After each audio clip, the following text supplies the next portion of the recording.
Deposito atau saham?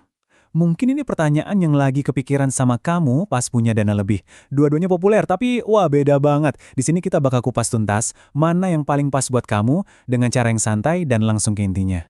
Pernah nggak sih kamu ngerasa ada uang lebih, tapi bingung mau diapain? Ditaruh di tabungan aja kok ya sayang, tapi mau diinvestasiin mulainya dari mana? Nah, pertanyaan ini penting banget dan kita bakal cari jawabannya bareng-bareng. Oke, ini dia agenda kita. Kita mulai dari kenalan sama masing-masing jalan investasi, terus kita adu langsung, baru deh kita susun strategi yang cerdas. Dan di akhir, kita bakal tahu langkah apa yang harus kamu ambil. Udah siap? Yuk, mulai! Pertama, kita jalan-jalan ke jalur yang paling aman dulu. Deposito. Anggap aja ini tuh pondasi yang kokoh buat keuangan kamu. Pilihan yang pas banget buat yang nggak mau pusing mikirin resiko.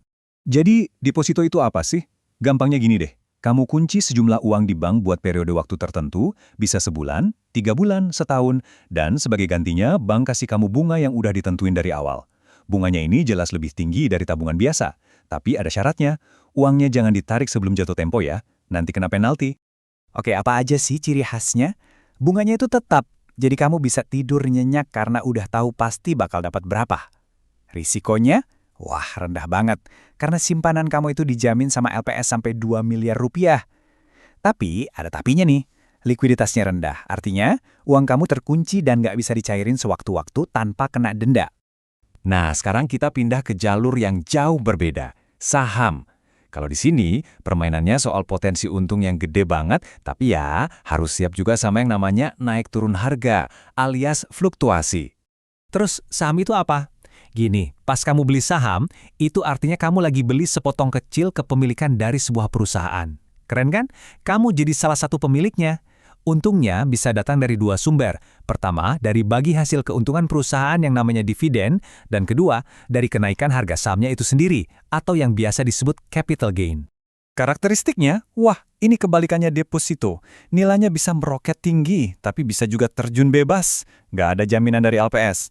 Tapi plusnya, likuiditasnya tinggi banget, bisa kamu jual beli kapan aja pas jam bursa. Dan potensi untungnya, secara teori, nggak ada batasnya. Oke, setelah kenalan sama keduanya, sekarang waktunya kita bandingin langsung head to head. Kira-kira siapa yang lebih unggul di tiap aspek? Intinya sih bisa kita ringkas kayak gini. Deposito itu soal keamanan, stabilitas, dan sesuatu yang pasti. Sementara saham itu soal berani ambil risiko demi potensi imbal hasil yang jauh lebih tinggi di tengah pasar yang dinamis. Yuk kita bedah tabel ini. Soal risiko udah jelas deposito juaranya, karena ada jaminan LPS. Tapi kalau ngomongin potensi untung, saham nggak terkalahkan. Butuh dana yang bisa dicariin cepat, saham menang telak. Jangka waktu juga beda. Deposito cocok buat tujuan jangka pendek, sementara saham itu buat lari maraton, jangka panjang. Terakhir, soal kemudahan, deposito tuh gampang banget, tinggal datang ke bank. Kalau saham, butuh niat dan waktu buat belajar dulu. Nah, ini pertanyaan penting banget. Kita kan sering dengar ya, high risk, high return. Risiko tinggi, imbal hasil tinggi. Tapi, beneran gitu nggak sih? Apa data di lapangan selalu bilang begitu? Yuk kita cek. Ini ada studi menarik dari jurnal Stability yang lihat data dari 2016 sampai 2019. Coba deh perhatiin grafiknya. Garis biru yang nunjukin risiko saham itu goyang banget kan, naik turunnya tajam. Sementara garis deposito, anteng aja, hampir lurus. Ini bukti visual yang jelas banget. Risiko saham itu memang jauh lebih tinggi. Tapi disinilah kejutannya. Waktu kita lihat grafik imbal hasilnya, ceritanya beda.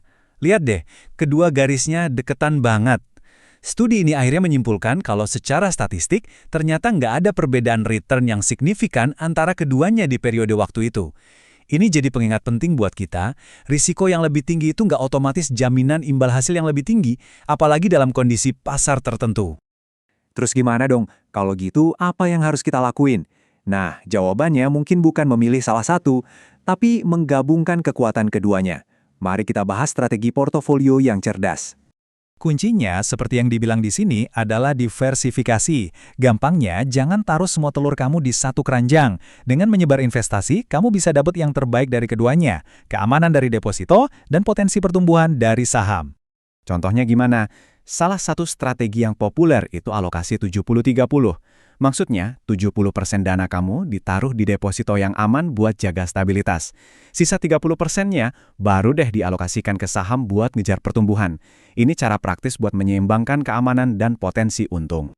Jadi deposito ini paling pas buat siapa? Coba cek deh. Kalau kamu cari yang aman dan stabil, nggak mau repot, butuh kepastian buat tujuan jangka pendek, atau kamu masih pemula di dunia investasi, nah deposito itu bisa jadi sahabat terbaik kamu.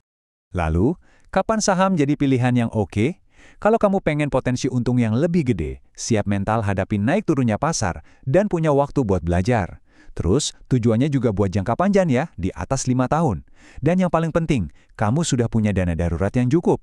Kalau semua ini udah centang, saham bisa jadi mesin pertumbuhan portofolio kamu. Oke, kita udah bahas semuanya nih dari A sampai Z. Sekarang bagian yang paling krusial.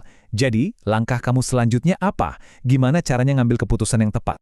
Gini cara mulainya, ikutin aja 5 langkah simpel ini. Pertama, tentuin dulu tujuan kamu investasi buat apa. Kedua, kenali diri kamu, seberapa berani kamu ambil risiko. Ketiga, jujur sama diri sendiri, berapa banyak waktu yang kamu punya buat ngurusin ini. Keempat, mulai dari kecil aja dulu, nggak usah langsung besar. Dan yang terakhir, jangan sungkan buat ngobrol sama ahli kalau kamu masih ragu. Nah, setelah semua penjelasan tadi, pertanyaan terakhir ini buat kamu.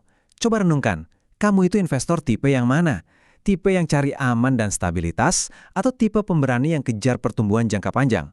Atau mungkin kamu adalah kombinasi dari keduanya? Jawabannya ada di tangan kamu sendiri.